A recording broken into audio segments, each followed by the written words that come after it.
CS 402 on Monday, June 9, 2014.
Right, so if you haven't signed the row sheet, please come and sign it now. You can't do it later, okay? Warm-up 1 is due, 2 weeks from last Thursday, so you have, a little more than a week and a half, or a little less than that, to do. And then, again, you must implement from scratch, and I guess there's some people posting questions on the class Google group. The one thing I need to emphasize is that, operating system is very old. So the term that are used in the operating system, sometimes they are used in other systems. They go, oh, that's a cool term. We'll pick it up and they start using it. Okay, for the purpose of the exam, you have to stick to the terminology that we mentioned in the lecture or in the textbook. Okay, if you use some terminology in the internet, in other framework or something like that, you might not get any credit for it. Okay, so make sure you do that. By the way, if you come in right now, please make sure you sign the row sheet. You won't be able to do it later, okay? As a general rule, if you come in, the first thing you should do is to sign the row sheet, and then you sit down, all right? Okay, so please make sure you understand the difference between, the terminology that we use in this class versus all the stuff that you see, anywhere else. Okay, we have to stick to the terminology in this class. And also for warm-up 2, those who have found partners for the final project, for the kernel project, but are really not sure about them, or you have a large group and you try to decide how to form teams, I strongly recommend you that you work with your potential partners for kernel for warm-up number 2. And again, working meaning that making discussion at a high level, and do not write a single line of code together. Okay, you're not allowed to copy code. All right. Okay, so the problem with getting into a group with somebody you don't know is that things can be very unpredictable, and life can be very, very stressful. I don't want people to come to me crying in my office and stuff like that, because they're completely stressed out, So make sure you pick your partner carefully and at least try to work with them to know whether they tend to keep their promises, they tend to show up on time, and all these kind of stuff. Okay, these are things that are important in a group project. You need to start early on warm-up 2. Hopefully, you're underway. And again, if you have code from previous semester, be careful not to copy from it, and the best is to get rid of it. You need to install Ubuntu 12.04, follow the instruction on the class website on the machine that you're going to do the kernel assignments. Okay, so make sure you don't use other version. Has to be 12.04 point something. I think the latest one is 4. Okay, so install that. If you have any problem, you need to let me know now. Okay, don't wait until later. If you have a really old machine, somehow nothing installs and stuff like that, I need to know now. Okay, so please do it as soon as possible. Okay, I changed my hello. Okay, please, if you want to talk, go outside, talk, and then come back. All right. Okay, please know that my office hour has changed. My office hour is still the same place, PHE 333, but now it will go from 12:20, basically half an hour after the lecture is over, till 1:20. All right, and if you can't come during that hour because you have some commitment and stuff like that, please let me know, and then we can make make an appointment to meet. All right, so today we're going to start with the end of the extra lecture that I made last Thursday, right? I mentioned that you're required to, watch that before you start today's lecture. I'm going to assume that you did. So that lecture we left off right over here, talking about the function that you can call inside the signal handler. So these functions are safe. If you call other ones, you got to be careful with those with those functions, because you have to analyze your program and make sure that your program doesn't get stuck either in a deadlock or in some other kind of a lock. All right. Okay, and also the bottom note over here is kind of important. In a signal handler, you should do as little as possible. Okay, and usually what you need to do is that you need to set a global variable to say that, hey, the signal has happened because the user has pressed Control-C or because the timer has expired. And then you have to wake up all the threads that are sleeping so that they know they will come and notice what has happened. Okay, and you shouldn't really do anything else. Okay, if you look at some code on the internet, they will say, oh, in the signal handler, I'm going to do all kinds of stuff. In the end, I'm going to call exit from the signal handler. Okay, so try not to do that. Okay, try to do as little as possible with the signal handler, and try to figure out when do you do the rest that you're supposed to be doing. Okay, so that's and later on we're going to talk about interrupt handler for hardware interrupt. That's also the same concept. You want to do as little as possible, because in these signal handler is an upcall. So what is the context of the signal handler?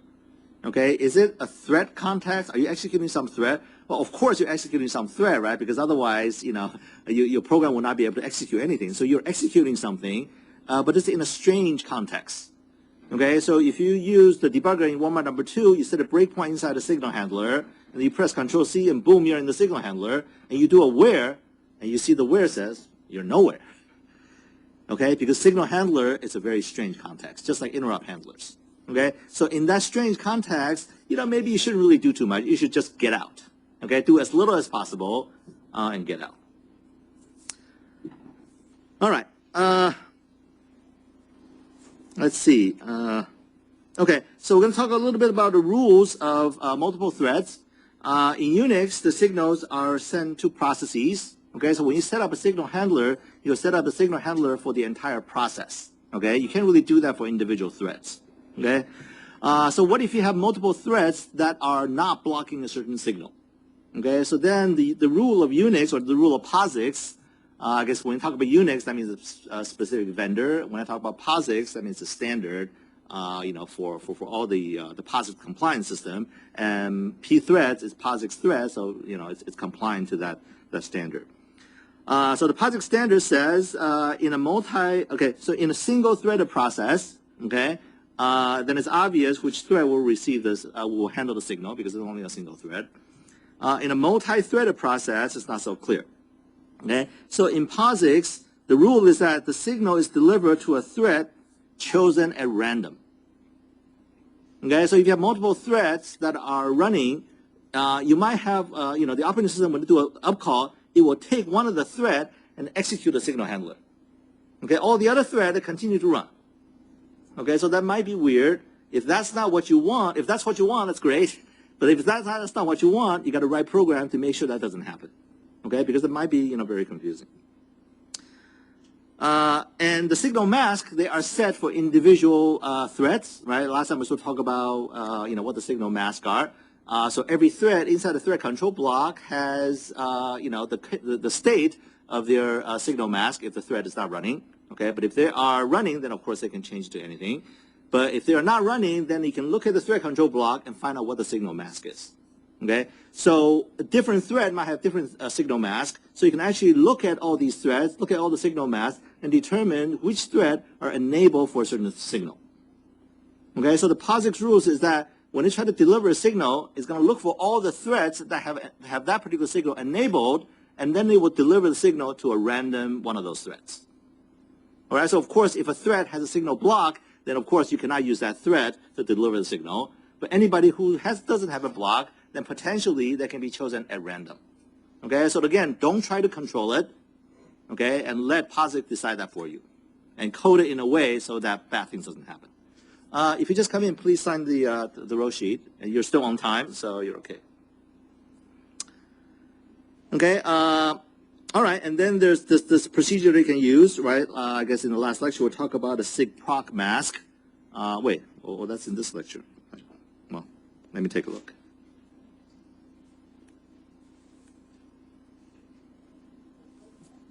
All right, so this is what I just mentioned. So there is that's the basic rule. So last time we sort of see how you can have to block a particular signal using sig proc mask. And turns out there's another way to go, and I guess in the last lecture we sort of alluded that that there's this other way. This way you don't really need a signal handler. Okay, so if you look at this code actually uses two threads. Okay, so you will have two threads. Here is one thread, the main thread, right? What it does is that it calls sig proc mask to block out SIGINT, right? SIGINT is Control C. Okay, and then what it does is that create a child thread. It creates a thread. This thread is called monitors. Monitors right here. Okay, so this is the child thread. So inside the child thread, what it will do is that it will call this function called sigwait. Okay, so it's waiting for a signal. Okay, so in this case, there's no signal handler, but there's still the concept of signals. So signal will still get delivered to your process. But now what happens is that in the beginning, before you create any thread, you block out all the signals. Right? So if the user press Control C will become pending, or will become pending forever. Okay, they only get delivered when some thread unblock Control C. Okay, so the way that you can unblock Control C is to use sigwait. Right, but the way that you want to do this is that before you call sigwait, all the threads has Control C blocked. Okay, so therefore there's no way for the Control C to be delivered. Okay, now if you have one thread unblock Control C, well, that will be the only thread that will be receiving Control C. Right? Okay, so that's how you control that a particular signal only get delivered to one thread. Just to make sure everybody else block it, and only have one thread unblocks it, and that's the one that will get it. Okay, so in this case, since this is a separate thread, okay, once you call sigwait only return when Control C is pressed. Okay, so in that case, it will just return no signal handler getting called.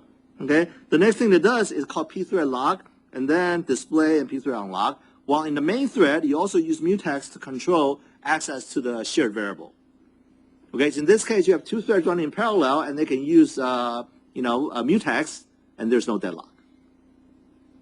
All right, so in the previous code that we saw in last time, we don't use mutex, and we use this one as using a signal handler, and then we said, well, you have to be careful, and that's why you have to block the signal and do all that kind of stuff. Okay, now we see a way that you can do this without using signal handler. Okay, so it turns out this is what Windows does. Windows actually have no signal handler in user space, so therefore, if you want to implement something, implement a similar kind of code like this one, you have to use something to wait for a signal.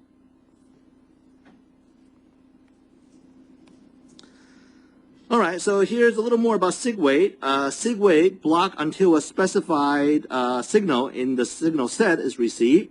Okay, and then it will return. So here's a set of the things to wait for. Okay, and this is the one that get returned. Okay, so this is the one that actually caught. So you can have a return and see which one that get caught, and decide what you want to do. Okay, what's most important about sigwait is that it does the following things atomically, right? Again, every time we see atomically, we really need to understand, what's being locked together. Okay, it unblocks the signal specifying the set, and then wait for the signal delivery atomically. Okay, again, atomicity is very, very important, because if you don't have atomic behavior over here, then it's possible sigwait will miss the signal, and then you end up waiting for that signal forever, because the signal will have already been delivered. Okay. Another important thing is that if you have signal handlers specified for a signal, okay, so somehow you write your program getting too big, you forgot in one place you set up a signal handler, and then you call sigwait. Okay, so what happens in sigwait is that the signal handler will not get the signal handler will not get invoked. Okay, so sigwait sort of supersede all the other things that you have set up for receiving that particular signal. Okay, so use this sort of carefully. All right, so we sort of see different choices of handling signals. In warm-up 2, you get to decide which way you want to go. All right, so I'm not going to sort of insist on which way to go. I just insist on your program is going to behave properly. When you press Control C, your warm-up number 2 will get killed nicely. you can't just, just die. The requirement is that once you press Control C, you should continue finishing up whatever you're doing, do all the cleanup, and then do a graceful shutdown of your warm-up too. All right, so that's the requirement. Okay, so the last thing in Chapter 2 we want to talk about is cancellation. Cancellation is about one thread killing another thread. Okay, so I guess terminology is to cancel another thread. There's something called pthread kill. So pthread kill doesn't really kill a thread. Pthread kill delivers a signal to a particular thread. Okay, so cancellation is the term that we use for killing a thread. All right, so when you try to kill a thread, you need to make sure you kill the thread at the right time, right? Because if the thread is holding a mutex and you want to kill it, then it's not really good because then it will have the mutex locked and nobody else can get it, right? You might have 100 threads that's running. 5 threads are doing this, 10 threads are doing that, 20 threads are doing this. You want to kill all these 5 threads right here, but the other part of your system will continue to work. Right? So if you think about if you have a program, have a graphical user interface, the user click on something and then click on stop or something like that, you only want to stop part of the operation. It doesn't really mean that you have to kill the entire process. Okay, so we're going to have a way to just kill a few threads while all the other threads continue to work. Okay, so you want to make sure you kill at the right time, right? Because if it has a mutex lock, then you're in trouble. Also, if that thread has a file open, then you want to make sure the file is closed before that thread, because normally that thread, when it executes completion, the last thing it will do is to close the file. But now if you kill it, then it doesn't get to close the file. Okay? You might allocate memory inside that thread. If you kill it, then it doesn't get to deallocate it. So all these things are bad stuff.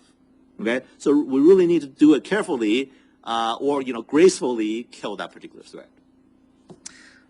So that's related to also clean up, right? You don't want to leak any resources. So how do you do this thing properly? Okay, so in pthreads, there are some sort of abstraction you should understand. So first of all, the way that you kill, you cancel a thread is to call pthread cancel, and you need a thread ID for that. Okay, in that case, you will attempt to cancel that thread. So just like signal and interrupts, you have a way to block it, and then you have to wait for when it's unblocked. When it's unblocked, then it gets delivered, and things like that. So it's very similar. Okay, so you can actually enable a thread to be cancelable or not. Okay, so a thread can actually call pthread set cancel state to say that, for me, I'm the thread that's running. Whoever that's calling this function says, change my cancellation state to either enable or disable. Okay, if a cancellation state is disabled, then anybody can try to cancel me. I won't see it. Okay, nothing's going to happen to me if I disable cancellation. All right, so anybody who try to cancel me, the cancellation will become pending, okay, until I enable cancellation. Then only at that point, my thread will get killed. Okay, and actually, my thread doesn't really get killed. The terminology over here is that I will, so when somebody try to cancel me, and when I enable cancellation, then I will act on cancel. Okay, so it's almost like getting into the zombie state. It doesn't mean that my thread will get killed right away, but I will act on cancel. Okay, then I get to perform some cleanup operations. Okay, whenever I finish the cleanup operation, then my thread is allowed to die. Okay, my thread really doesn't really allow to die. To go into the zombie state and wait for another thread to join. All right, so again, if you look at this picture, right, I have a thread that's running. Okay, so now I can disable cancel. Right, and then I guess maybe I show time this way. Okay, disable cancel, and somebody come and try to cancel the thread. Okay, so at this point it becomes pending, and eventually I enable cancel. So therefore, at this point, I will act on cancel. All right, we're going to describe what does it mean to act on cancel pretty soon. But right now, this is what happens, and only at this point, then I become a zombie. Okay, and wait for another thread to join. All right, it's very important to understand sort of the sort of implied state transition, in processes and threads, because later on when you try to implement a kernel, well, this is what you have to implement. You have to implement this kind of transition properly. All right, so that's one thing that you can enable a disable cancellation. Okay, and once you have cancellation enabled, there's another thing that you can do. There's something called a cancellation type. And again, the thread can set its own cancellation type. The cancellation type can be two types. One is called, one is the default one. The default one is called deferred. Okay. Deferred actually means that, if cancellation become enabled, it doesn't act on cancel right away. It only acts on cancel at a nice time. Okay? If the cancellation is asynchronous, what happens is that as soon as cancellation become enabled, then this thread will get killed. And this thread will get killed at a bad time. Right? For example, if you have the mutex locked, too bad, you lost it. Okay? So normally, by default, we want the cancellation to be deferred so that it can actually execute normal instruction without this thread dying.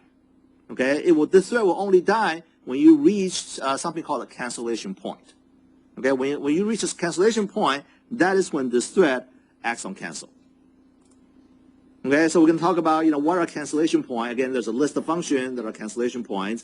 If you set it to be deferred, then only when that thread getting into a cancellation point, then that thread will act on cancel. All right, otherwise it can continue to execute.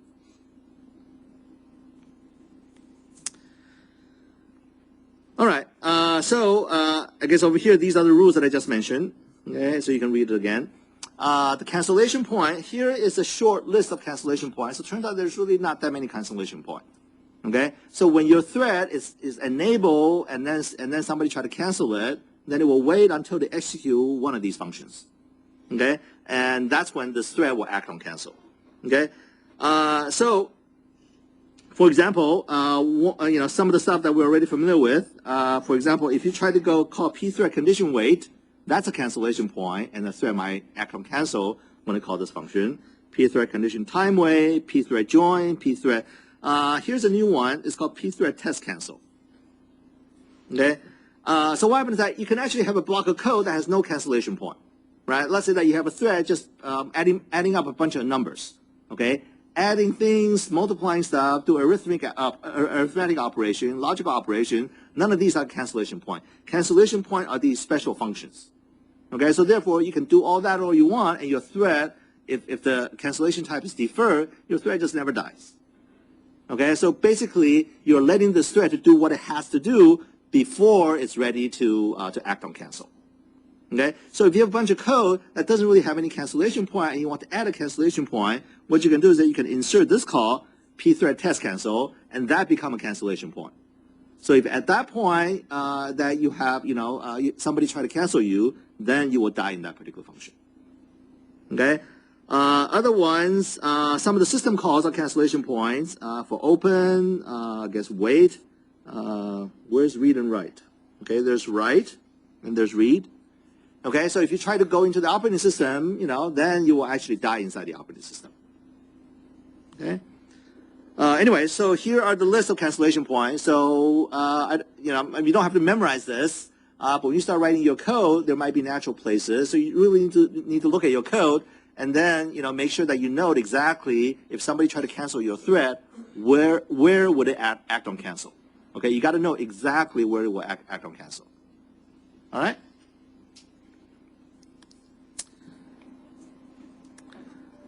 Okay, so when a thread acts on cancel, right, here's the second part, right, the thread acts on cancel, what does that mean?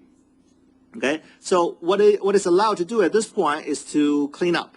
Okay, so if you have a mutex lock, you can actually unlock the mutex. If you have memory allocated, you can, free up the memory. If you open the file, you can close the file. If you create a temporary file, you can, delete them.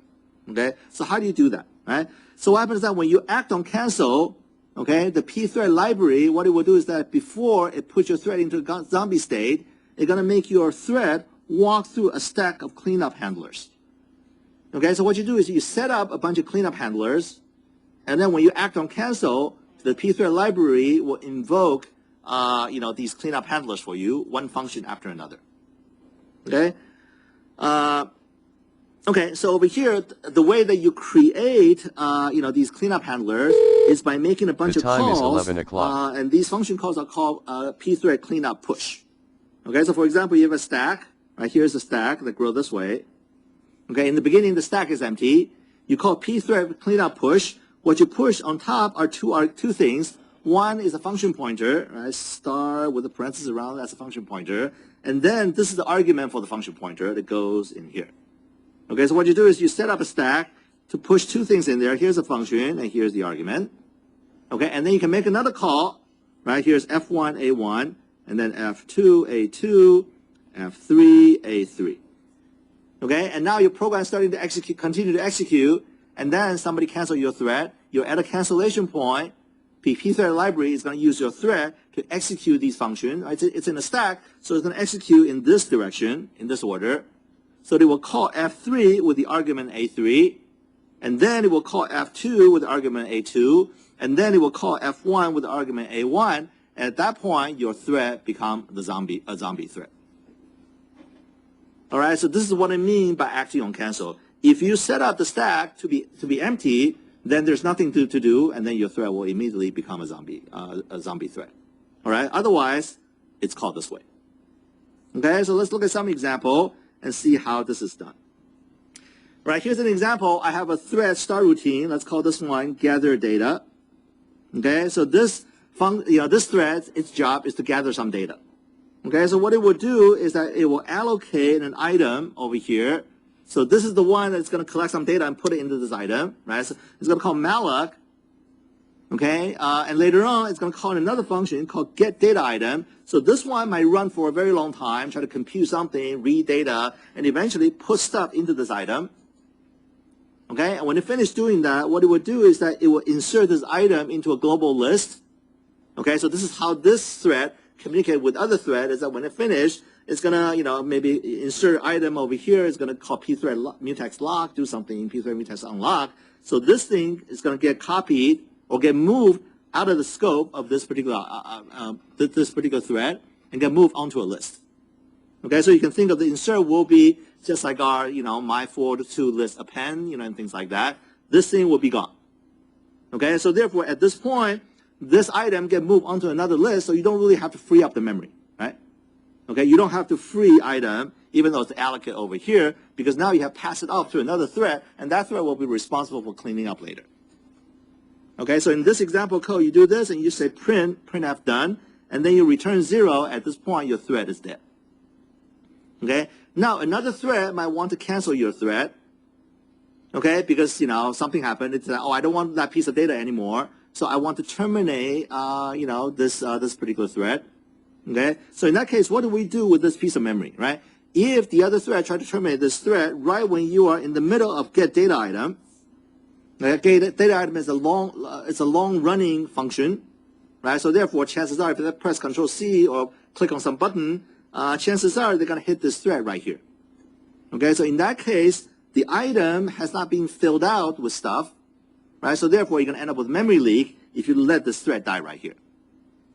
Okay, so what you want to do is that you want to actually free up this data item if you get canceled, if you act on cancel inside getDataItem. All right, so what you can do is that you can set up a cleanup routine to say that if I die right here, I want to call free on item. All right, so then it will get cleaned up. Right, so what you can do is that you can simply do the following.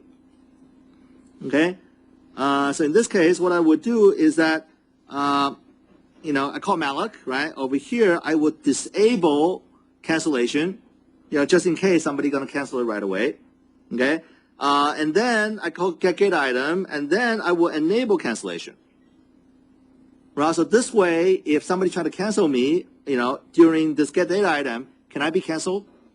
No, right? But this is really not a good way to go, because what if this runs for hours? Then somebody try to kill you, you have to wait for an hour before this one returns, right? So this is really a bad way to go, even though this works, okay? But it's not a good way to go, right?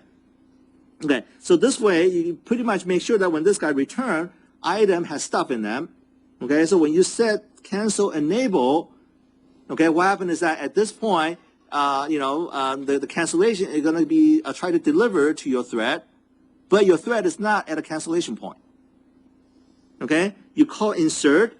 So think back on your code of, append, prepend, or insert before, insert after. Is there a cancellation point in your code? No, right? Because you're doing linked list manipulation. Malloc is not on the list of cancellation points. So basically, this function, insert, most likely has no cancellation point. Okay? Printf, is printf a cancellation point? Okay, so printf is actually a cancellation point because printf eventually is going to call write, right? So therefore, printf is a cancellation point. Okay, so in this case, this is not really, it's not a really great way to go, right? Because you wait for you wait for this function to return, and then eventually you're going to die in printf. Okay, that's really not the intention, right? If somebody want to kill this thread, they want to be killed somewhere inside get data item. Okay, so even though this works, it's really not a good way to go. So what's a good way to go? Okay, so in this case, what you can do is that, again, malloc is not a cancellation point. Okay, so you program, so you don't really have to change the cancellation state. You can just do the following: pthread cleanup push. Okay, I'm going to push a cleanup routine. The function is free, and the argument is item. Right. So now in the cancellation stack over here, F1 is going to be free, and this one is going to be item. All right, and then I'm going to call get data item. Get data item inside there's going to do read and write, do all kinds of crazy stuff. There are many cancellation points inside get data item. Okay, if somebody tried to cancel this thread, it will act on cancel, right? Because over here, I didn't really change the cancellation state or the cancellation type of this thread. So by default, cancellation state is enabled and cancellation type is deferred. Okay, so therefore, this is going to act on cancel in one of the read-write system call.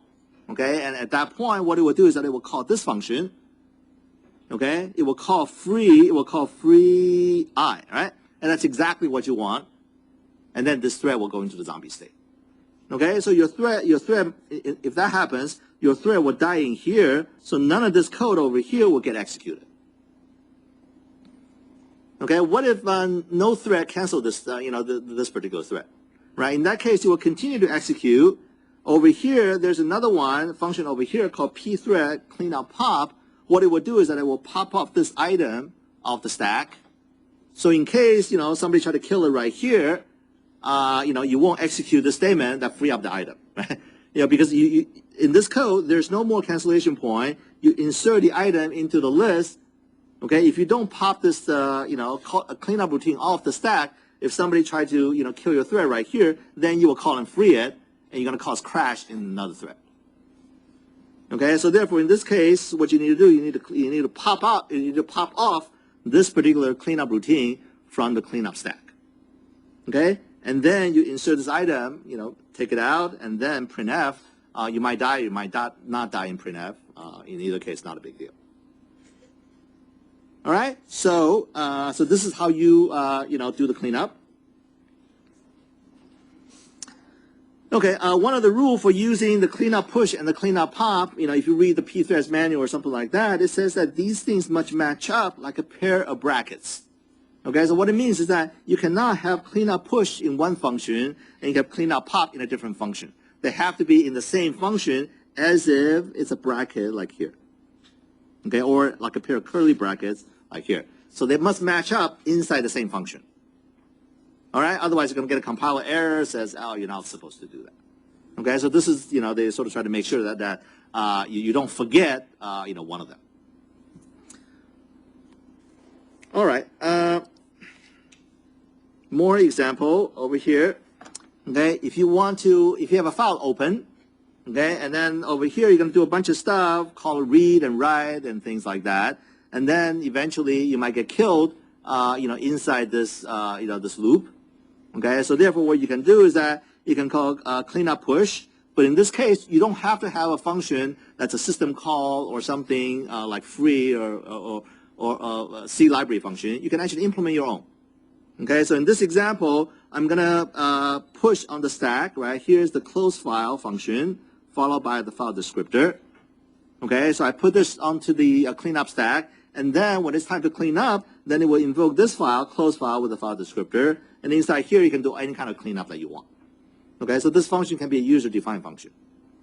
All right, and again, in this case, you will call cleanup pop. And cleanup pop, actually, I haven't explained one of the arguments over here. This could be 0 or 1. When it's 0, that means just pop off this item on the stack. When this is equal to 1, what it means is that you call the cleanup routine and then pop it off. Okay, so in that case, if you set it to 1, then what you get, then that's equivalent as do the close file followed by popping it off, from the cleanup stack. Okay, so if you don't do that, if you set it to 0, then you still have to close the file right here, right? Because otherwise you're going to have a file left open. All right, either way is fine. All right, what about mutex? Right, over here I have code, I call pthread mutex lock, okay, and then I call pthread cleanup push the cleanup handler. Okay, so what needs to go into the cleanup handler? Okay, so obviously what should go in there is to do a mutex unlock. Okay, so you should have pthread, the cleanup handler could be just pthread mutex unlock, and then you pass the mutex as the argument. The address of the mutex will go in over here for the cleanup. Okay, but there's a problem if you do something like that. Over here, if you look at the code, right, over here, if we're implementing a guard command, right, we're going to say, well, not guard, pthread condition wait. Okay, so it is possible, and pthread condition wait is a cancellation point. Okay, so while this thread is sitting here waiting for the condition to occur, well, it might act on cancel right in here. Okay, so if your thread get killed in pthread condition wait, does it have the mutex locked? No, it doesn't have the mutex lock, right? So therefore, if you call pthread condition, if you call pthread mutex unlock, okay, that's an error because the mutex is not locked. If the mutex is not locked, your thread is not allowed to unlock it. Okay, that's just like, freeing the memory twice. All these things are sort of bad things you should never do. Okay, so in that case, this code really doesn't work. Okay, it works if you act on cancel, somewhere else where you have the mutex lock, because then it will, clean up by calling the mutex unlock. Okay, so as it turns out that this code really, there's no way for a user to get it to work because you don't really know, when you act on cancel over here whether you have the mutex locked or not. Okay, so over here you can't even write your own routine to check if the mutex is locked. If the mutex is locked, I will unlock it. If the mutex is not locked, then I don't have to do anything. Okay, there's no way to do that. Okay, so it turns out the pthread people also realized that, so they implemented this. Okay, they guarantee that if you have a guarded command implemented this way, when your cancellation, when your cleanup routine is called, it will guarantee that the mutex is locked. Okay, so even though at this point, when it's called pthread condition wait, and if your thread dies in pthread, act on cancel in pthread condition wait, it will lock the mutex first, okay, and then act on cancel. Okay, which means that if other threads are having the mutex locked, then this one will actually have to wait until it acquires the mutex, and then you can unlock it. All right, so keep that in mind that there's something that pthread is doing for you. All right, final note on cancellation. On C++, some C++ implementation doesn't really do it right. Over here, if you look at the code over here, okay, this is a function, could be a thread function over here. You call pthread cleanup push, you get pthread cleanup pop, okay, and then you call foo, and foo over here has a cancellation point. Right, again, this one I just created artificial cancellation point instead of calling read and write and things like that. So this will die right here. Okay, so in that case, yeah, the cleanup handler is going to get called. Okay, but what about all the funny C++ stuff? Okay, C++, when you create an object like this, right, this is the object A1 of type A. Okay, so what happens that in C++ semantics is that when you do this, the constructor of this class get called. Okay, and when you return from this function, the destructor get called. All right, if you get canceled over here inside this function, did the destructor of this object get called? No idea. Okay, so again, that's implementation dependent. Some C++ implementation will say, yeah, we guarantee that this get called. But you can see that this code, if you think about how would you implement that, it's kind of messy to do something like that. All right, C++ try to create the illusion that you have these object classes, you have object data type, but in the end, the operating system only knows how to execute simple machine code. Okay, so the language abstraction has to provide all these features that are supposed to support multi-threading and thread cancellation. Okay, so it turns out that this feature is really not that easily provided in C++. Okay, so it's implementation dependent. So if you want to write code like this, and you want to make sure that destructor get called, maybe there's only certain compilers that you can use. All right, so okay, that finished chapter 2, and the next thing that we're gonna go is to do the next thing is chapter 3. Right. Oh, by the way, I'm gonna so since chapter 2 is related to warm-up 2, I'm really not gonna go into too much detail of chapter 2. but I sort of want to, mention a few things over here. Okay, chapter 2, even though they tell you to simulate this and that, but in reality, it's a p-thread exercise. Okay, so you're supposed to use some of these functions.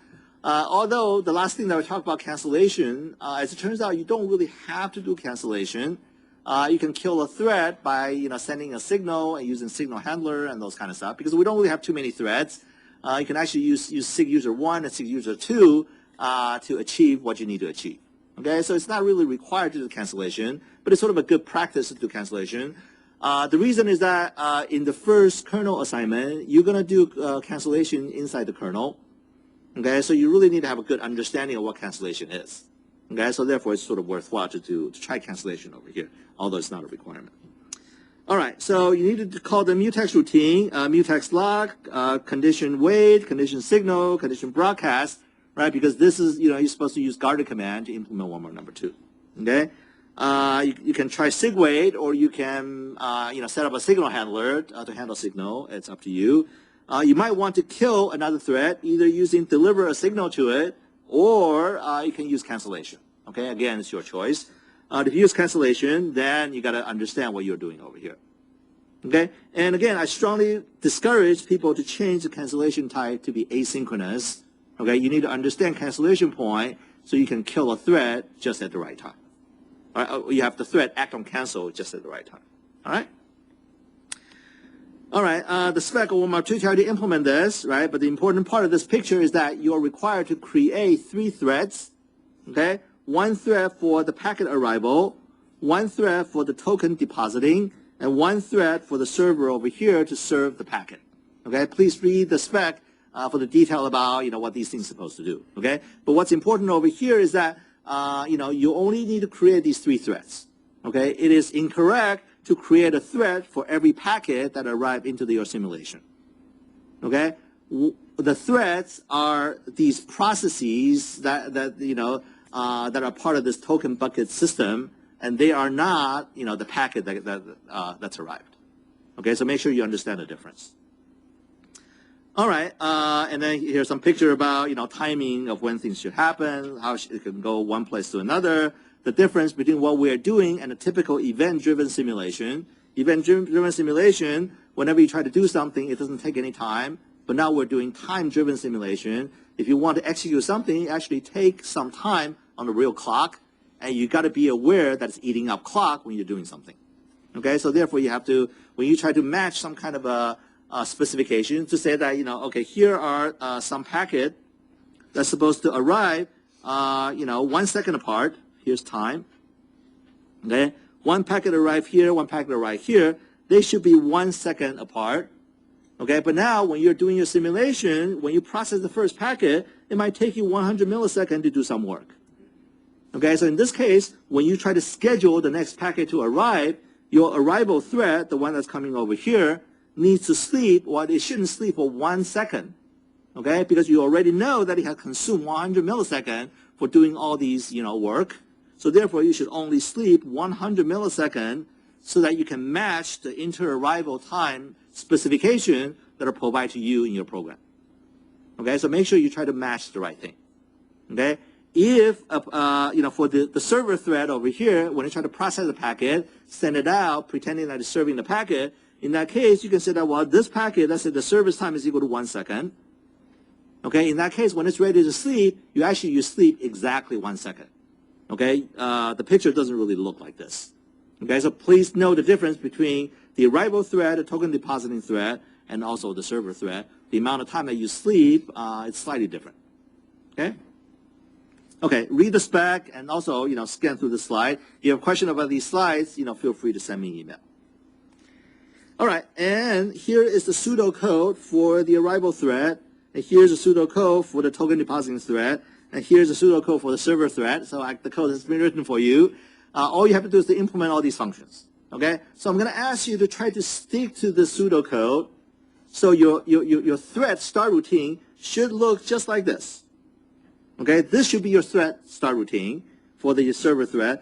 This should be your thread start routine for the token depositing thread, and this should be your thread, start routine for your packet arrival thread.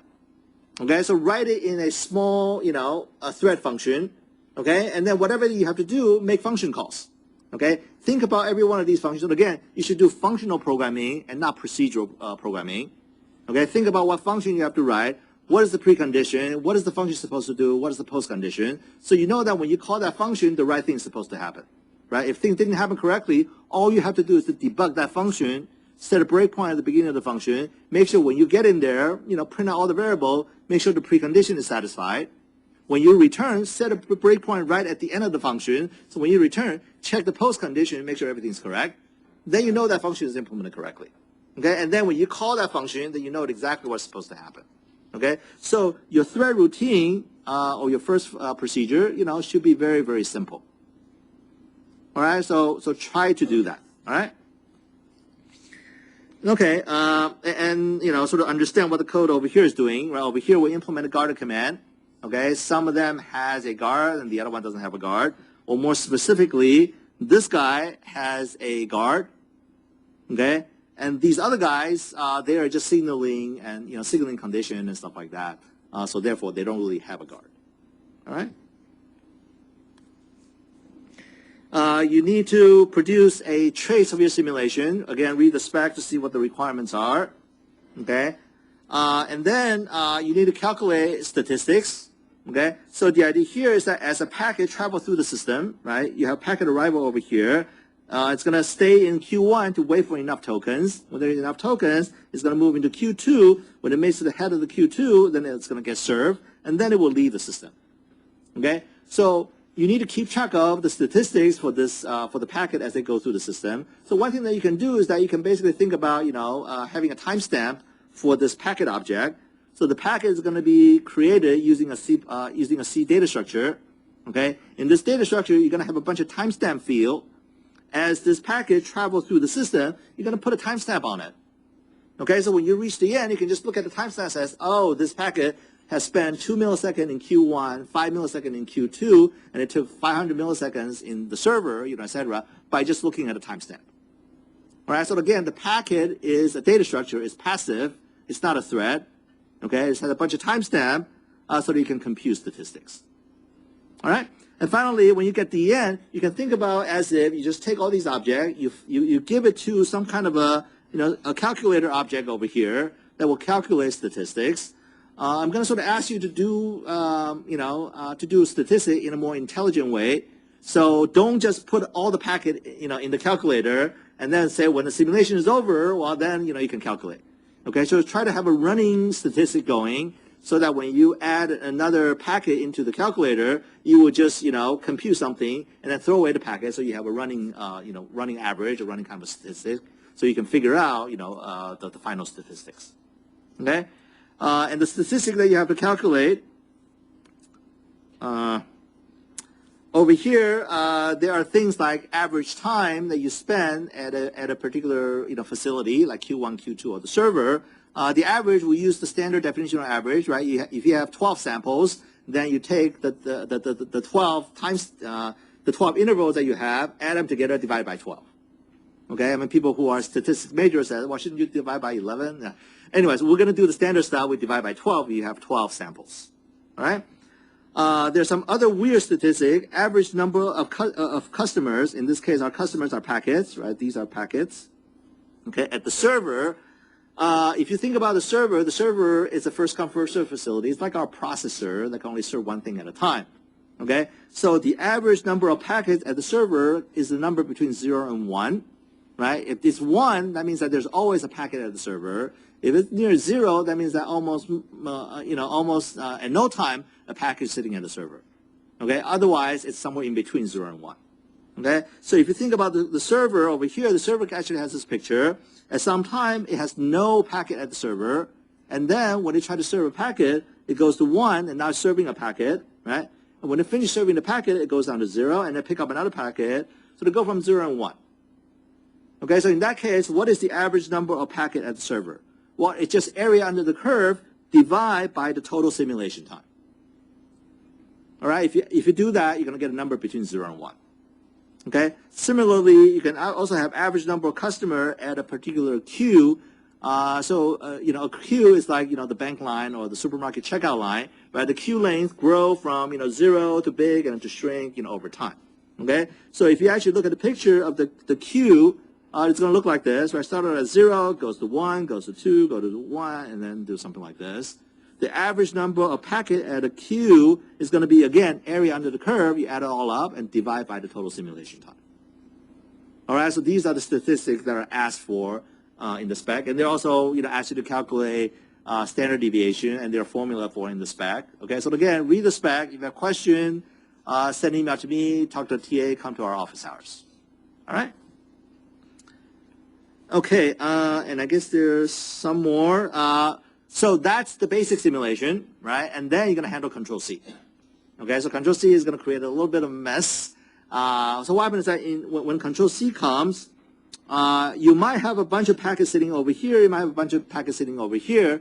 What you need to do is to make sure that you want to shut down your simulation as soon as possible. Okay, so in that case, you also need to make sure that there's no more packet arrival into your system.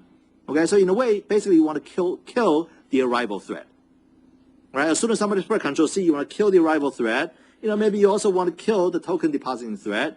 Okay, I think in the spec it says the last guy that's already in the server, that one will continue to serve until completion. So you can't really yank that guy off the server. Okay, so you can kill these two threads, but not the server thread. Okay, and then everybody who are sitting in the queue, you need to remove them from the queue. Okay, and these packets, since they're removed from the queue, they didn't really go through the entire process, so therefore they are not eligible for some of the statistic calculation. All right, so what you need to do is you need to make sure that you need to label all these packets carefully, so that when you calculate statistic, you will get the right statistics. All right, again, read the spec, for all the details. How to catch a signal, right? So we talk about some procedure in the lecture. There's also, if you do a man on pthread sigmask, okay, so this function, I guess in class we talk about the function called sigprocmask. Okay, so these two are very similar. Okay, one great thing about pthread sigmask is that if you do a man pthread sigmask on nunkey, it will show you a code that's actually working, okay? And that code works on nunkey, right? Because in the end, your warm-up has to run on nunkey. So now here's a piece of code that can catch Control C and it works on nunkey. So you can actually start with this code and then, add your code around it, okay? So read this code. It's very short, okay? I think it's like 20 lines or something like that. Make sure you understand what it's doing. How does it wait, for Control C? How does it designate one thread to receive Control C? Maybe not one thread.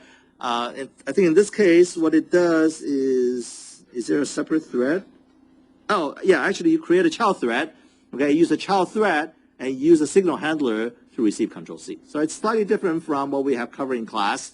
Again, so this provides you a third way how to handle Control C.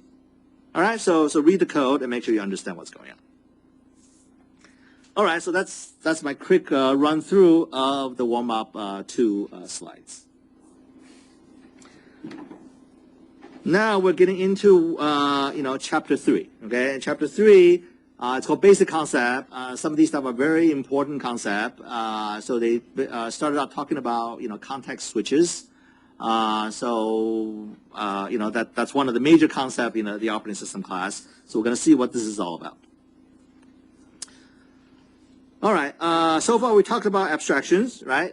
They are in user space. Okay, so warm-up 1 and 2 are done in user space, right? And the rest of the assignments are kernel assignments. Okay, we're not really ready to talk about the operating system, so we're going to talk about the stuff in the middle. Okay, so there's a bunch of stuff in the middle, including, context switches. Okay, there are different kinds of context switch, and we're going to talk about all of them in quite a bit of detail, so you have some understanding. How do you switch contacts from user thread to kernel thread? From running in something and getting into an interrupt handler. And also we're going to start with the basic stuff. When you make a procedure call, how do you go back to the caller? Right? You have a caller call a callee, and now the callee needs to return to the caller. Well, that's kind of like a context switch. Okay, we're going to see exactly how that is done down to the machine instruction level. Okay, so you have a good understanding of how that's done. We're going to look at how input-output works. How does your software access devices? And then we're going to look at memory allocation. So when, I guess you've seen me posting the class Google group saying that if your user program die in malloc and free, chances are you have memory corruption. So malloc and free are dynamic memory allocation. Okay, and then we're going to understand why is it that when you have memory corruption, your program tend to die in memory allocation routines. All right, and then we're going to talk about another important concept of linking and loading. So this is about how you create your executable. Okay, in the end, when we go to kernel 3, so kernel 1 and 2, you're staying inside the kernel. There's no user process. In kernel 3, we're actually going to take a user process and we're going to run it. Okay, we're going to implement the necessary kernel code to run a user process. Okay, so the user process, before you run it, it's a program sitting on a disk. Okay, we're going to talk about what that is.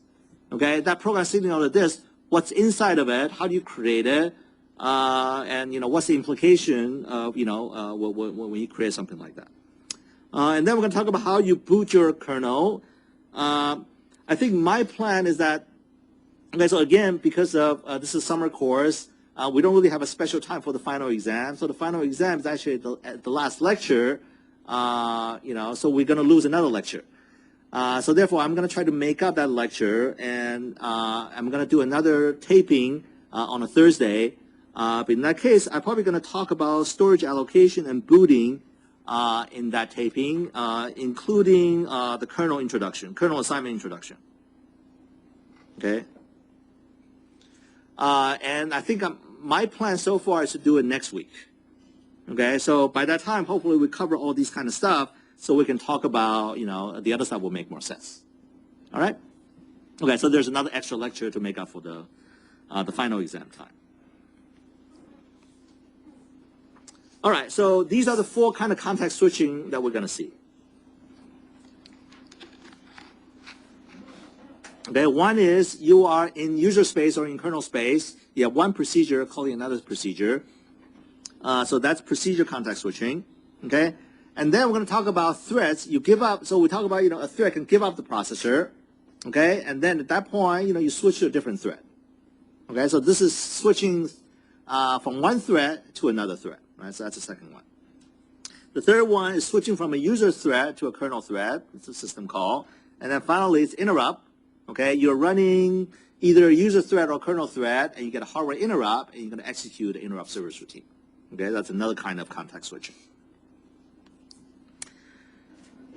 All right, so context switching is very important, right, because that's the magic of OS. OS is going to provide the illusion that you're doing multiple things in parallel, but if you have a single processor, of course, you cannot do it in parallel, so you end up multiplexing from one thing to another. Right? So over here you have one processor, right? And here's the operating system, and you're running multiple applications.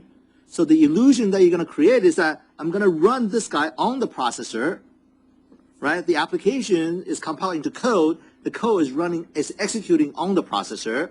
And what is executing on the processor, of course, the operating system is not doing anything. It's sit there and waiting for either a trap or interrupt. Okay? So this guy is going to run on the processor. At some point, you need to switch because you want to create the illusion that you have things in parallel. You want to switch to this guy. Okay, so what's important is that you have to save the context of application 1 somewhere, maybe somewhere in the user space, somewhere in the kernel, but you got to save it somewhere so that I can do, I can switch to other applications. Eventually, when I come back to application 1, I need to restore the context. Okay, when I restore the context, application 1 didn't really know, it won't even feel it, that the processor had been switched out to execute something else. All right, so it's very important to have this seamless implementation of context switching, so this guy wouldn't know that all these multiplexing is happening. Okay, so of course, if application 1 wants to know, would it able to be able to tell? Well, all I have to do is to read the clock and to say, hey, I lost time. Okay, it must be the processor is doing something else. Okay, so if this guy just sits around and keep reading the clock, then it will notice that once in a while, yeah, it was doing something else. Okay, but if it doesn't really do that, it shouldn't know that anything has changed. Okay, it will be swapped out temporarily, and when it comes back, it's as if it didn't skip a beat. All right, so operating system has to provide that type of illusion. Okay, so there are lots of context that you need to save, including CPU registers, including instruction pointer, stack pointer, the base and the frame pointer. So again, we're going to see these things, in today's lecture, in excruciating detail, so you know exactly how these things work, so that you know that these things need to be saved, and when it restores, then you're going to end up be able to restore the state of that particular process. Okay, so only if these things are saved properly, that it will work. What about stack? Well, the stack, they're in memory, right? So if you don't wipe out the memory, then it's still there. Okay, so all you have to do is to make sure that you use the right stack. All right, so you have to remember which stack you were using. So when you switch back to the process, you point it back to the right stack, and everything's okay. What about your code? Well, your code is in your address space. So as long as you continue to execute, and you still use the same address space, then all the code are there. Okay, so saving the context might not be as daunting as saving everything, because some of the stuff, if you remember where they are, by pointing to the right places, then you have very small number of things that you have to save and restore. All right? The files that are open, well, the operating system remember what files you have open. So by restoring your extended address space, knowing where those things are, knowing where your thread control blocks are, where your process control block is, then you'll be able to restore the context. All right? So a lot of stuff need to be, saved and restored, but you may only have to do a few memory operations to save them. Okay? The stack is complicated, so the first thing we're going to look at is the stack. Okay? So when you have, we saw this picture before, right? That this is the stack. Okay? If you have a program if you have a process that's running, then you have a stack frame running on top, and this is the current running function, right? That thread, if that thread is implemented in C, then it's going to make function call, and the function, the top one is the one that's currently executing. Okay? So inside this address space, right over here, you have text segment. The instruction pointer is going to point somewhere over here, and somewhere over here is inside of a function, right? Okay, and that function stack frame is right here. Okay, so EIP is going to point right here, ESP is going to point right here, and EBP, as I mentioned before, is going to point somewhere in the middle of the stack frame. All right, that's how the thread knows where it is. All right, by keeping these three important pointers. All right, so how do you make a function call, and then later on you're going to come and you remember where things are. Okay, so we're gonna have a way to memorize the context, right before you make the function call. All right, so let's see that. All right, we're gonna see an example. So this example, you have the main program right here. It's gonna call a subroutine, right? It's called sub A1, and it's gonna get the return value stored in I. I is a local variable, right? Actually, A is also a local variable. And I mentioned before, I and A are local variables and function arguments. They live on the stack. Right? Global variable, they live either in the data segment or in the BSS segment, right? And then you have this weird stuff called a heap, where you have dynamically allocated objects. Okay? So the objects that are created on the fly, if they are in the heap, then they are managed by your program. Okay? If these variables are created on the stack, then they're called automatic variables because they're automatically managed. All right? Because they're created on the stack.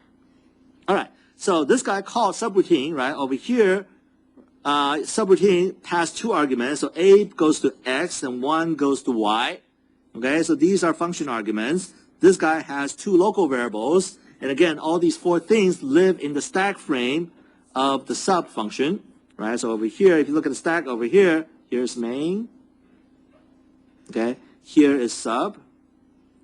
All right, so when you are calling sub, the top of the stack pointer, ESP, is going to point right here. EBP is going to point somewhere in here. And these four variables, X, Y, I, and result, they're all sitting right there. Okay? And then there are other stuff on the stack, of course. This guy do something and then eventually return result. When you execute a return statement, this thing get popped. Okay, and now your stack pointer get points back right here, and then you're supposed to return right back here. Okay, so according to this program, what is the next thing that it has to do? Right, so remember, right, the point of saving context is to save the context so that when you go back, you can be at exactly where you have left off. Okay, so in this statement, there are two things that happens over here. One is that you call a subroutine, and then you take the return value and you assign it to a local variable.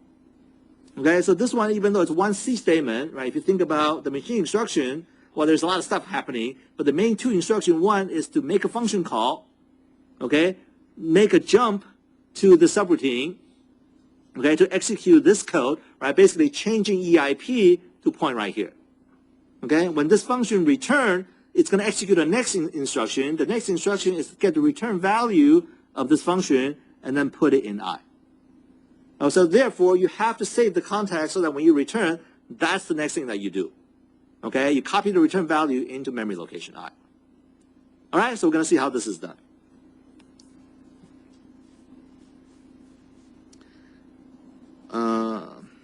Okay, so to understand how that is done, we're going to understand what a stack frame look like. Okay, so this is what a stack frame look like. Okay, it has 5 categories of things in a stack frame. Okay, and they are in a particular order. So you have to, remember what these orders are. Okay, because, you might see them on your exams, right? Okay. Okay, so the first thing onto the stack frame is the function arguments. So the function arguments is actually at the beginning part, right? So remember the stack goes this way. Okay, so when you try to push stuff onto the stack, you start putting, up on the bottom, right? So the first thing that goes is the function argument, and then it's the instruction pointer. Okay, so this is the instruction pointer. If you're making a function call, then this is going to be the return address, because what happens is that when you return back, right? So when this function is called, this is the instruction pointer. Okay, so that's the context of the caller. So when you want to restore back the context of the caller, well, you have to set this to be the return address so that it will continue to execute the next instruction, which is copying the return code back into memory location I. All right, so this one is the return address. Okay, and then this is the previous base pointer. It's going to be stored inside the stack frame right in the middle right here. Okay, and then it's stored the save registers. Okay, so for your program to execute, you need to save some registers so that later on you have to restore them. Okay, so what do you have to save? All right, if I have a function, main calling sub,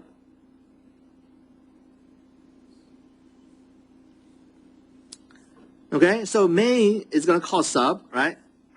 Okay, what kind of stuff does it have to, register have to save, right? Register stuff in the CPU. Okay, so when it comes calling sub, what it needs to do is that, depending on what this code is doing, if this code is going to mess up register, I don't know, DX, EX, I don't know if these are, register in the Intel processor, but let's pretend they are. Okay, if the code over here is going to mess up these register, what you can do is that right when you call this function, you can save these register onto the stack, okay, and then let this code mess around with it because you don't really know what this code is going to do. Okay, well, actually, the compiler actually knows what this code is going to do because the compiler is going to compile this code. So therefore, it knows that this code is going to use these register. So right before it starts using them, it will save them onto the stack.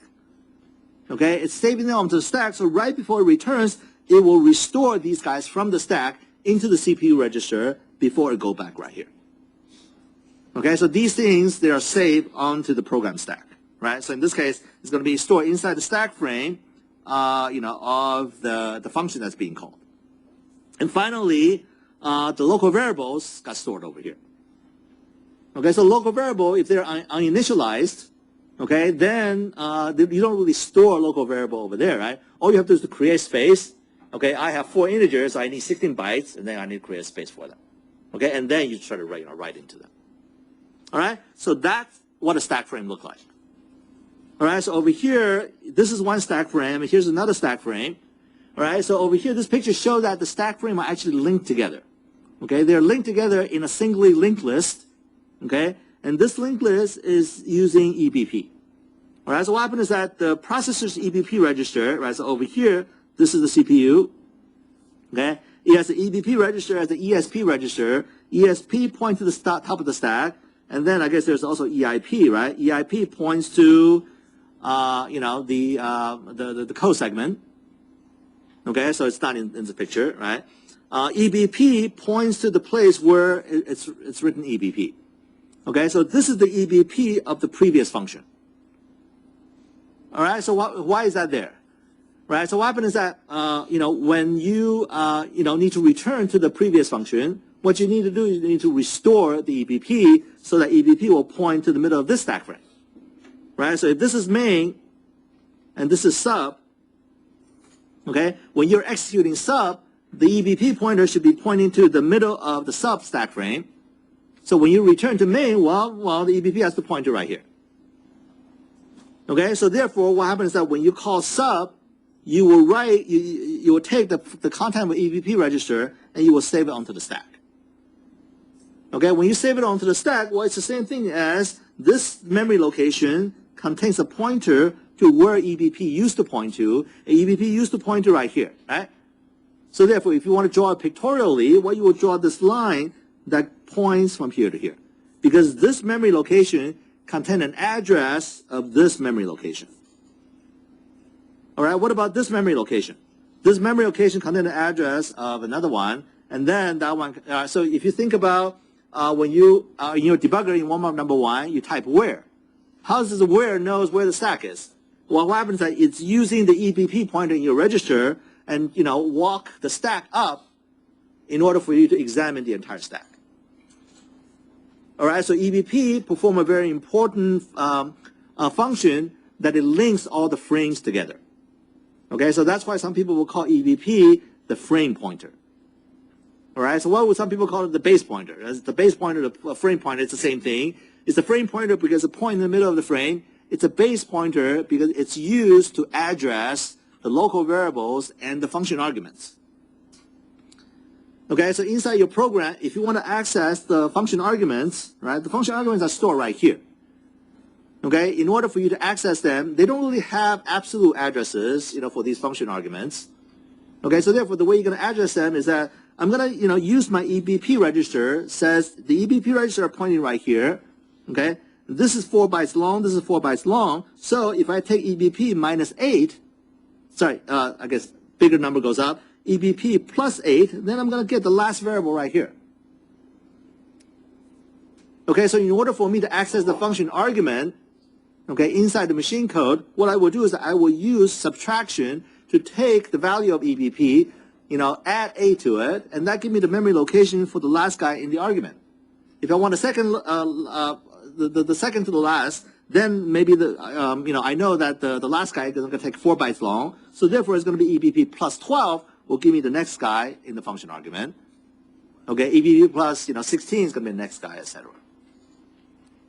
All right, so that's why this is also known as the base pointer, because it's the base address that you add stuff to it in order for you to get to the function arguments. Okay, how do you get to the local variables? Okay, the local variables, again, you use the EBP register. You're going to subtract values from it. Okay, if I know I have saved, in my example, 3 registers, each register is 4 bytes long, so this entire space is 12 bytes long. So if I take EBP minus 12, then I'm going to get to my first local variable. EBP minus 16, I'm going to get to the second local variable and third local variable, etc. Well, it depends on how big the local variables are, right? Over here, the local variables could be buff, like char, buff, 1024. All right, so in that case, you're going to have a local variable that's 1024 bytes long. Okay, so therefore, you want to access that. You're going to compute, the offset from the EBP, where the EBP register is pointing, subtract the right value, you can get your hands on the local variables. Okay, so all the local variables and the function argument, they're accessed relative to where EBP is pointing to. Okay, they do not have absolute addresses. Okay, so can they have absolute addresses if you want them to? Okay, so think about this guy. Okay, this code, right? Okay, so this one, result.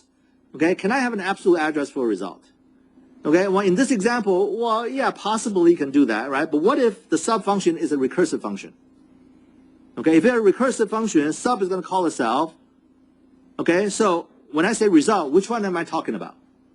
Then it becomes ambiguous, right? So therefore, if sub is a recursive call, I'm going to have sub over here, right? And then it's going to call sub, it's going to call sub, it's going to call sub. There's going to be a result everywhere, so I cannot use a global name to refer to all these version of result. Okay, so therefore, I should not be allowed to have a name to refer to the result. Okay, so the only way I can access result is by relative to where EBP is pointing to. All right, and same thing with the arguments, right? Because if I make recursive call subroutine, then every one of these guys has X and Y. Okay, so therefore, I got to use EBP relative addressing to access these function arguments and local variables. All right. Okay, so ESP points to the end of the current stack frame. It is used to prepare the next stack frame. So when you want to make another function call, where do you create the next stack frame? Well, you're starting from the current ESP. All right, so in this example, ESP is pointing over here. You want to make another function call, the next stack frame is going to be created right here. Okay. Turns out the EAX has a special meaning in Intel. Or this is basically sort of a convention that Intel used. EAX contains the return value of a function. Okay, so when a function return, right, you're going to take the return value and put it in EAX. Okay, EAX on Intel is a 32-bit register, so they can store a 32-bit value. So this is one reason where why your function cannot return a data structure, right? Because the data structure is more than 4 bytes. How do you return it? Well, it can only return a single value that's 32-bit long. Okay, so therefore, by convention, you can only return a 4-byte long quantity. All right, so did I forget to? Oh, okay. So over here it says EIP contains the address of the instruction pointer. In this case, the return address, and EBP. I mentioned this stuff already. All right. Over here it says, well, some fields are not always present. The compiler decide. Okay. Is this field required to be there? Can you call a function without arguments? Of course, right? So therefore, this one doesn't really have to be there. Okay. What about EIP? Does EIP have to be there? Well, it's the return address, so it better be there, right? So this one is actually required. Okay. EBP doesn't have to be there. Well, as it turns out, it doesn't really have to be there because if your code does not have to access function arguments and local variables, the EBP can point anywhere.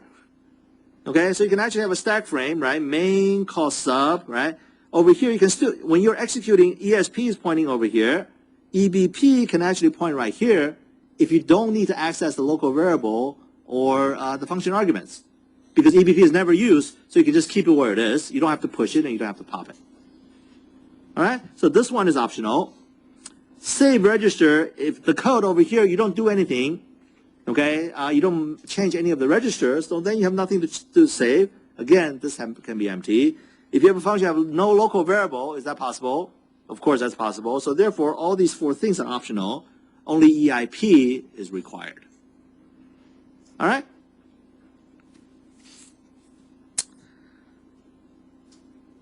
Okay, so who pushes these things onto the stack? Okay, the arg is explicitly set up by the caller. Okay, so if this is the, if this is sub, right, above here, this is main. Okay, who pushed this stuff onto the stack? Well, it's main who pushed those stuff onto the stack. Okay, who pushes EIP on the stack? Well, over here it says, well, there's actually, in the main code, to push the EIP on the stack, it will invoke a machine instruction called call. So when you make the machine instruction call, the processor is actually going to put this thing, onto the stack. So is it the caller or the callee who's putting, this thing on the stack? Well, I mean, it's the caller who's making the call, right? So in a way, it's the caller is pushing it. But now you're in the transition from one procedure to another. So in a way, it's kind of hard to say exactly, do you want to put this guy on the caller or on the callee? Well, you can do it either way, and both of them are okay. Okay, what you need to understand is that there's a machine instruction called call that actually push EIP onto the stack. All right, and of course the call, that particular instruction is inside the caller, so normally you will say that it's the caller who pushes EIP onto the stack. Who pushes EBP onto the stack? As it turns out that, the separation goes right here. The callee actually will push EBP onto the stack. Okay, we're going to see code that actually does that. The registers are saved explicitly by the callee code. All right, so think about separate compilation, right? We can actually have main get compiled at one time, and then sub going to be in a separate module. It's going to compile in a separate time. It might even be compiled by a different compiler. Okay, so therefore main has no clue what's going on in sub. Okay, so therefore when you try to create the stack frame for sub, main actually has no clue how many registers to save right here. Okay, so only the compiler who's generating the code for sub knows how big of a space to create. So therefore the space has to be created, or the register has to be saved by the callee. Okay, and finally the callee will know how much space the local variable needs. Okay, the caller has no clue. Okay, so therefore the callee is going to create the space for these things. And if some of the local variables are initialized, okay, then the callee can actually have to execute code to initialize the variable over here. All right, otherwise what it will do is create the space. If none of them are initialized, then it doesn't have to do anything. It start calling the code inside the function. Otherwise, it needs to initialize the variables. All right? Okay, so if you have a function that looks like this, okay, the stack frame, what does the stack frame contain for this particular function? Okay, it has no function arguments. It has no local variables. It doesn't save any register or whatever. This is the one that only has EIP inside. Okay, nothing else has to go into this function. Right? This function basically calls another function, right? So therefore, it's this other function that needs to, need to prepare a stack frame for the next function. All right. In reality, the caller can also save some register. Okay, so between the stack frame, you can actually have other stuff that's saved by the caller. Okay, so if this is main, this is sub, main can actually, right before the call sub, it can explicitly save some register onto the stack. And then when sub return, then main has to restore all those variables from the stack. Okay, because what happens is that the ESP is going to be right here when sub is invoked. So therefore, when sub return, it needs to return to be exactly where it was. So therefore, the stack pointer will be pointing right here. Okay, so at that time, main can actually pop stuff off the stack and put them into the CPU register. Okay, and then it will go back into the main stack frame. All right, so this area is really optional. In Intel, there's actually a convention to say that some of the register needs to be saved by the caller, and some of the other register needs to be saved by the callee. Okay, for the purpose of this class, we're going to sort of ignore this, for this class. Okay, we're going to say, well, all the registers are saved by the callee. All right, but again, if you look at the internet, you will see something like this. Okay, now we're going to look at machine code. All right, I always get this question right about exam time. Do I have to write machine code? Okay, the answer is no. Okay, but you have to understand machine code, especially when you go to kernel 3. You have to read this code and understand this code. You will be single-stepping machine code and not C code. All right, so it's going to get really fun. All right. Okay. All right. So remember the CPU has a bunch of register, okay, and it has a stack that it can work with. So these codes basically work with that. All right. So let's see what's going on. Here is main. We're going to see the code for main, and then we're going to see the code for sub. Right. Here's the main code.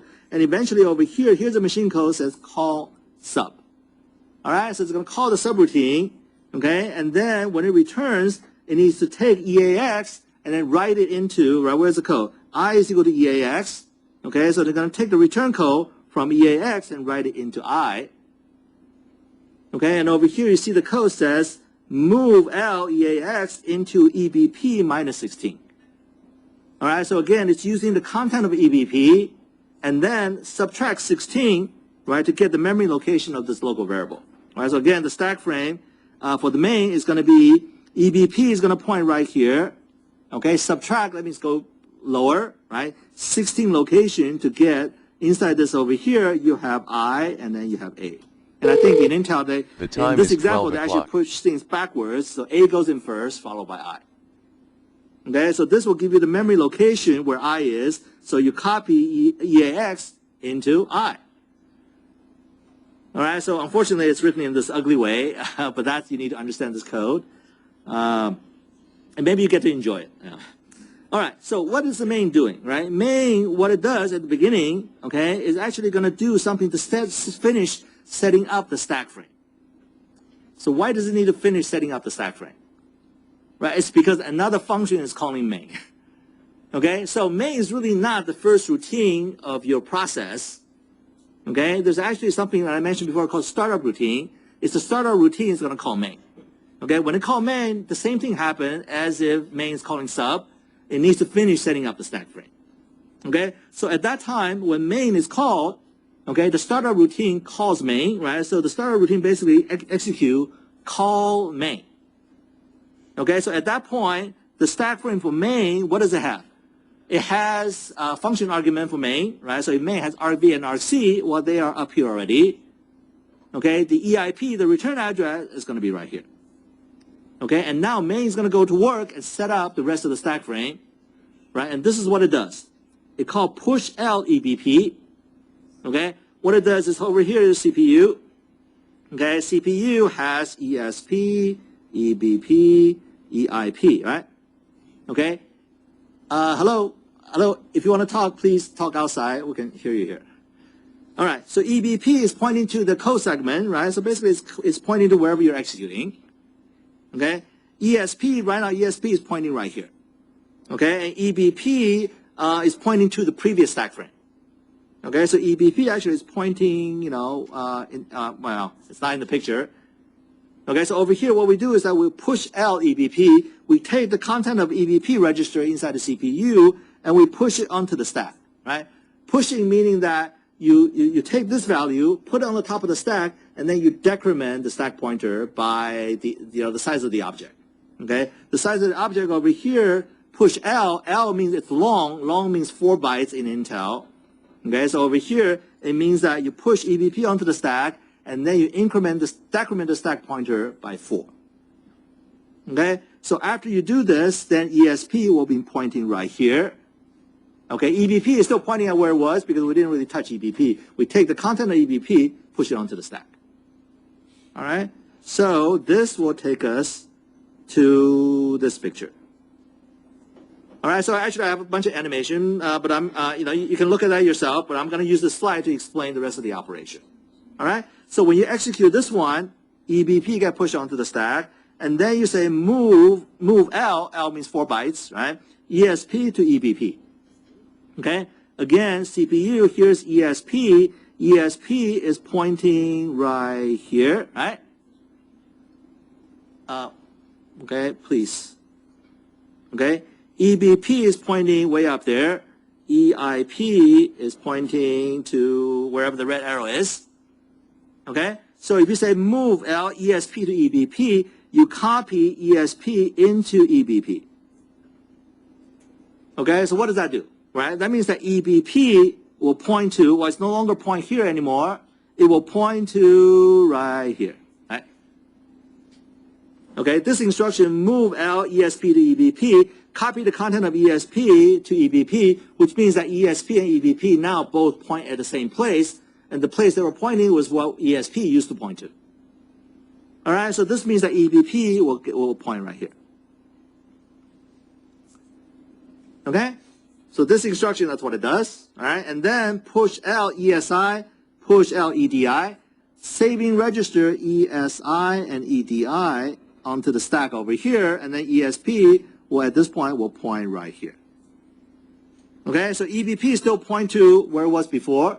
So is EBP pointing to the head of that linked list that link up all the EBP value together? Right, so remember, right, EBP point to the previous location of EBP, and that guy point to the previous location of EBP. So EBP is a singly linked list where the head of the linked list is stored inside the processor. Okay, so this guy is the head of the linked list. Okay, it's pointing to this memory location, and this memory location has the next pointer point to the next location of the EBP, and that guy has the next pointer point to the next location of the EBP. All right, so this is kind of a weird linked list because the linked list actually has no data. It just has next. All right, but that's how this linked list works. All right, and then you save the register, and then the next instruction is subtract A from ESP, right? This is the place where you create space for local variable. The local variable over here for main, there are only 2 integers. Each one is 4 bytes long, so therefore you need to create a space of 8 to put this. And these variables are initialized, so all you need to do is to, decrement ESP by a location, and now ESP is pointing right here. All right, so now we're done with setting up main, right? Main is going to go do the dot right here. Okay, when it's get ready to call sub, okay, then it's going to set up. So right now ESP is going to be right here. When you do all the dot, ESP doesn't move, EBP doesn't move, unless you call other function or something like that. Otherwise, they stay where they are. Okay, and now you're ready to call the next function. So you're going to set up the stack frame, start from the current top of the stack, create the next stack frame before you call sub. Okay, so over here, so ESP is going to be pointing right here. You're going to save the args onto the stack. Okay, so over here, how do you do that? Okay, push L1, right? So I'm going to have the number 1 over here, because over here, I'm passing 1 over here. Okay, again, I think for Intel, things are going, from right to left instead of left to right. Okay, so over here, it pushed $1. $1 means it's the constant 1. Okay, not memory location 1 or something like that. It's the constant 1. So 1 get pushed onto the stack. Okay, and then move L EBP minus 12 to EAX. Okay, so over here, what it will do is that it will actually try to write A. So basically, try to take the value of A into the args area. Okay, where is A? Well, A is sitting right here. A is a local variable, right? So as far as main is concerned, this is the stack frame for main. Okay, main A is right, I guess the first variable I is over here, A is right here. Okay, and right now EBP is still pointing right here, right? So therefore, to get to A, it's EBP minus 12. Okay, so over here, EBP minus 12 will give you A. All right, so in order for you to copy A into this memory location inside the stack, there's really no one instruction that will do it. Okay, so in Intel, when you move from one memory location to another memory location, you can't really do a move from one location to another. What you're required to do is to go through a register inside the CPU. Okay, so over here, we're going to read this memory location from this guy, from this memory location, read it into CPU, put it in the generic register EAX. Going to take this value, put it in EAX, and then write EAX out to this memory location. All right, so to access the location for A, it's EBP minus 12. Okay, you put it into EAX, and then you say push L EAX. You push this value onto the stack. Okay, so now the stack pointer is going to be pointing right here. The base pointer is still pointing right here, right? We haven't moved it yet. Okay, so now you finish setting up the argument. Okay, the next thing you're going to do is that you're going to make you're going to execute the machine instruction to perform the call. Okay, so the next instruction is call sub, and now you're in sub, and this instruction will take EIP and then push it onto the stack right here. All right, so therefore, as soon as you get to stack, EBP is pointing right here, ESP is pointing right here. Okay, EIP is going to point to sub, right, the beginning part of sub. All right, what does the beginning part of sub look like? Well, it looks exactly like this. Okay, all the functions, they all look exactly the same way. Okay, because they're all supposed to do the same thing, is to finish up creating the stack frame before you execute the normal function inside, inside the function that's being called.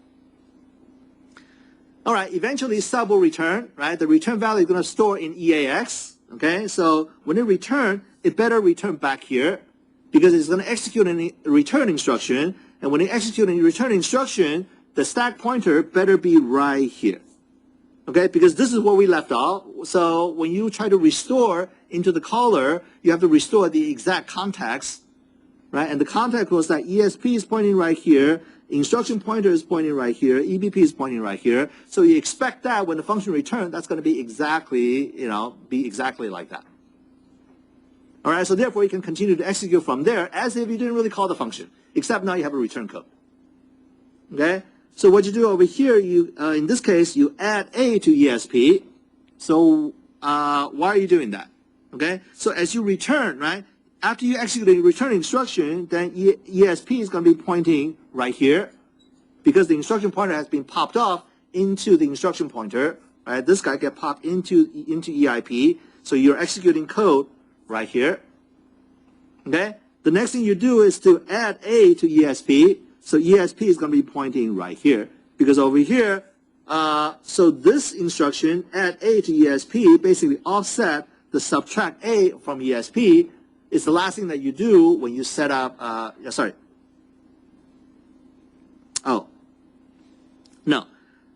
the add 8 over here is to get rid of the function arguments over here, right?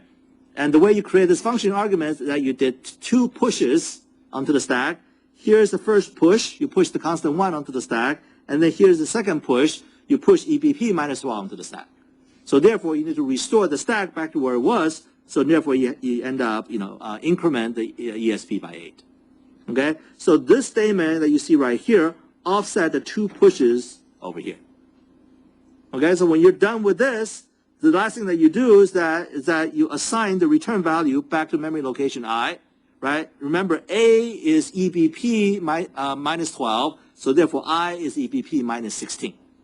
All right, so next 4 memory locations. So over here you can see that I'm going to take the return value, which is EAX, I'm going to put it in EBP minus 16.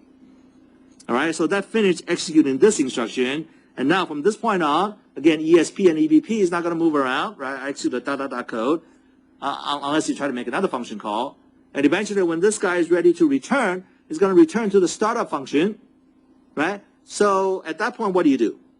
Okay, so, okay, I think this picture is just way too messy.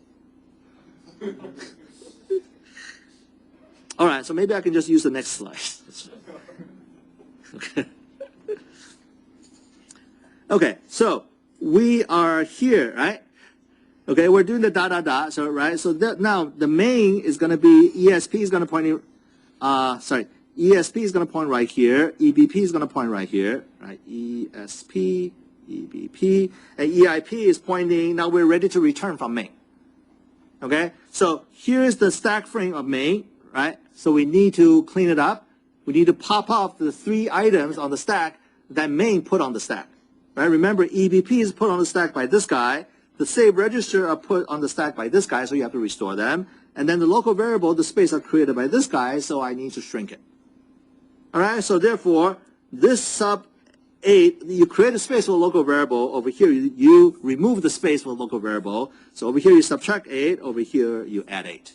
Right? So this will move ESP to right here. Okay? And now, these are the register you need to restore. Okay, so in that case, what you need to do is that you need to do the reverse operation, right? Because you push ESI and then you push EDI. So therefore, you need to pop EDI and then pop ESI. You need to take this guy, put it into the EDI register, and then that will also increment the stack pointer by 4. And then you take next guy, you put it into the ESI register inside the CPU. Okay, so at this point, your ESP and EBP will pointing at the same memory location. Okay. The next thing that you do is that you do a move EBP ESP. You copy the content of EBP into ESP. Okay? Well, in this case, there's no op because they already have the same thing, right? So this is kind of useless over here. But this is generic code so that when you go from, one procedure to another, you will see this code is all, it's the same no matter which function that you look at. All right? Unless you have functions that don't have any arguments, then of course it looks a little bit different. Otherwise, if a function has argument and has local variables, then they're all going to look the same. All right? And then you do a pop L EBP. You take this thing and you pop it into the CPU EBP register. Right? So here's CPU again, right? EBP. EBP used to point to right here, and ESP also point to the same memory location. Okay? This last instruction, pop EBP, right? Take the top of the stack, take these 4 bytes, and put it into the EBP register. So this guy will go into the EBP register, right? Here's EBP. Okay, so what does that mean, right? That means that wherever this guy was pointing to, now this guy will point to the same place that it points to. Okay? The content of this guy was pointing to the previous stack frame for the startup routine, and now EBP will point to the startup routine. All right, the stack frame of the startup routine. All right, so this one restored the EBP pointer to point to the stack frame of the startup routine. Okay, and finally, return, right, over here is the EIP for the startup routine. return will pop this guy off the stack, and then you're back into the startup routine. All right, this code makes sense? Kind of. All right, so make sure you understand what's going on, because kernel 3, you will be facing with this. Okay, and in kernel 3, if you look at the memory location and you try to do an assembly dump of the memory location, if it doesn't look like this, then you're really in big trouble. Okay, you want the memory to look like this. You go, oh yeah, I know what to do. I know what to expect. If it doesn't look like this, that means you have garbage in memory. Okay. All right. Okay, so this is, so again, follow the bouncing ball, the red arrow, and try to understand this code. All right, so that's main. Okay, and sub. So here's the code for sub. Right, you can see that beginning part and the ending part look exactly like main. Okay, because it's finished building up the stack frame, the beginning part of sub, and in the end, it needs to start dismantling the stack frame before return to main. Okay. So over here, what does it do, right? It has also 2 function arguments and 2 local variables. One of the local variables is initialized, so you actually have to look at the explicit code that will set result to 1. All right. So in this case, what does the sub do, right? As soon as you come into sub over here, you know that your stack pointer is pointing right here. EIP has just get pushed onto the stack by the call machine instruction. Okay. And then the function argument is set up by the caller. Okay, why can't it be set up by the callee? Well, because the callee doesn't know what these values are, right? Because the caller needs to say, copy this value to that value. So, callee can do it. Okay? So what this guy will do is that it will push EVP onto the stack, right? So now ESP point right here. Okay? And EBP now points, EBP points to where the EBP value is. Okay? And again, this is the linked list. Okay, go all the way up to the startup function, right? So, it's a linked list of EBP values. Okay? And then, what it needs to do is to, in this example, the state register is actually empty. Okay, so therefore there's no code to push ESI or EDI or a register like that. Okay, so the next thing that it needs to do is to create a space for the local variable, so it subtract ESP by 8 to create the space. Right, so now ESP will point right here. Okay, and then you need to initialize one of the value to be 1. So move $1, right, the constant 1, into EBP minus 4. Right, so again, this guy, I guess there's minus 4 and minus 8. Minus 4 is result. So this guy is sitting at EBP minus 4, and I is EBP minus 8. All right, so it moves, the constant 1 into result, and then it also moves 0 into I. Right, why does it do that? Well, because the code says so, right? For I equal to 0, okay, so therefore this instruction corresponding to for I equal to 0. All right, and then they're going to do all this business, so I'm going to skip over this code. This code computing x to the y power, right? So it has a result and keep multiplying by x, y number of times. And that's the code to do that. And eventually when it's done, it's going to access result. And result, where's result? Result is at, EBP minus 4. Okay? So right before return, you need to take EBP minus 4 and copy that into EAX.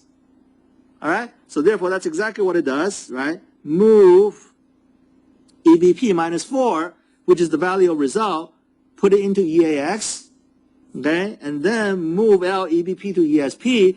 In this case, this code actually makes more sense. EBP and ESP will point to the same place now. So this is basically the way it says I want to shrink the space that was saved for local variable, right? So by setting these guys the same, basically it's the same thing as saying decrement ESP by 8 bytes. All right, so this one destroyed the space for local variables. So therefore, at this point, the local variables become invalid data, become garbage, right? Because now the top of the stack over here, anything beyond the top of the stack, who knows what's going to happen to them? All right, so that's why you shouldn't leave local variables hanging around or have other procedure to have a pointer into your local variable space. All right, so this one, in this case, is shrink the local variable space, okay? And then pop out EBP, right? EBP, again, is the linked list. You pop off the head of the list, and now EBP point to the stack frame for main. All right? So now EBP is ready to access the function argument and the local variables for main, even though you're still in sub. Okay, and then finally you pop out. Finally, you execute a return instruction. At that point, stack pointer is going to be pointing right here. So you pop off EIP into the CPU EIP register, and now I guess the CPU is going to execute an instruction to take the return value and put it into the local variable inside main. All right. Hope this all makes sense, all gelling together, right? You can see that these two code actually correspond to each other. All right? All right, so again, you can follow the, the red arrow, go like this, boom, boom, boom. Yeah, 5 minutes, all right, thanks. All right, here's a slide that's skipped, right? This is Spark. So all that picture only works for Intel processor. It's a good thing that Intel is the most popular processor on the planet. These days, ARM is starting to have a race with Intel. But, Intel, that's how it works. When it's Spark, things are completely different. The register are completely different. Okay, so the code will be completely different. Okay, so we're skipping all the Spark stuff. This is how Spark go calling from one procedure to another. They use this thing called register window, which Intel doesn't have. So completely different code. All right, so this is the Spark subroutine code. We don't have to know this for the purpose of exams. All right, so we still have like 4 minutes. We're going to sort of start introducing how do you make a thread transition. Okay, so you're going to have a thread, and this thread needs to give up its processor, and we're going to start running another thread. Okay, so as it turns out that you don't really have to have the operating system involved when you switch from one thread to another. The thread can actually go to another thread and say, here's the processor, take it.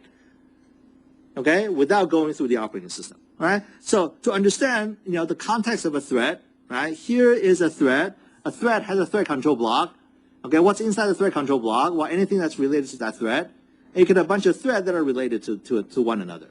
Okay, so all these things, if you have threads that are implementing user space, these things will actually be in the user space. Okay, again, here's the address space. You can have TCB of A and TCB of B, both inside the address space. Okay, isn't that very dangerous? Of course, right? You can have code that go here and muck around with this thread control block, and then your program will stop working. Okay, but is that okay? Well, it's okay, right? Because it's your code, right? This is your code. Your code, you have one thread killing the other thread by trashing memory. So that's called memory corruption, and that's perfectly fine. Okay, so we're allowed to do that. Okay, and for efficiency, you don't have to transition into the kernel to switch from one thread to another. Okay, and for efficiency, you can actually trash the thread control block of another thread. All right, so what's inside of the thread control block, right? So in order for your thread to execute, again, those 3 registers are very important.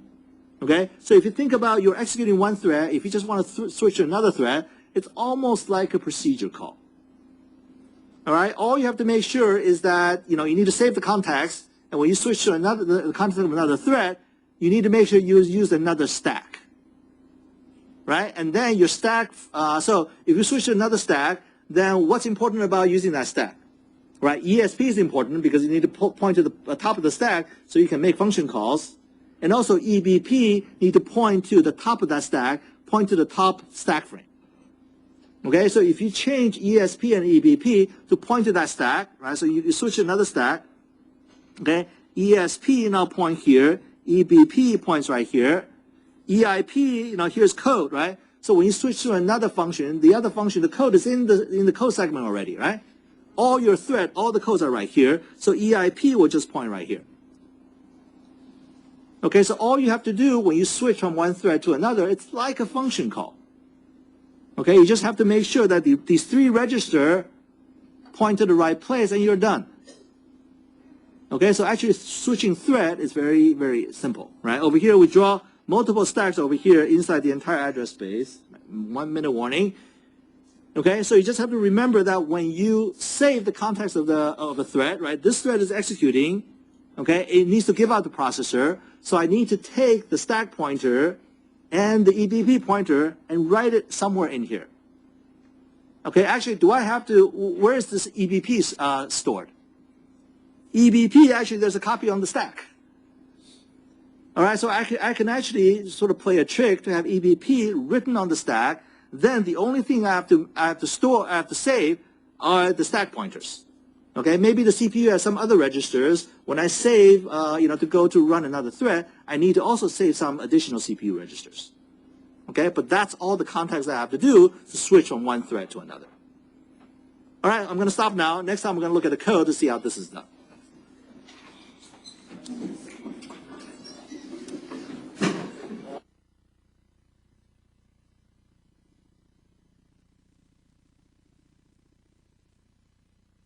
CS402 on Monday, June 9, 2014.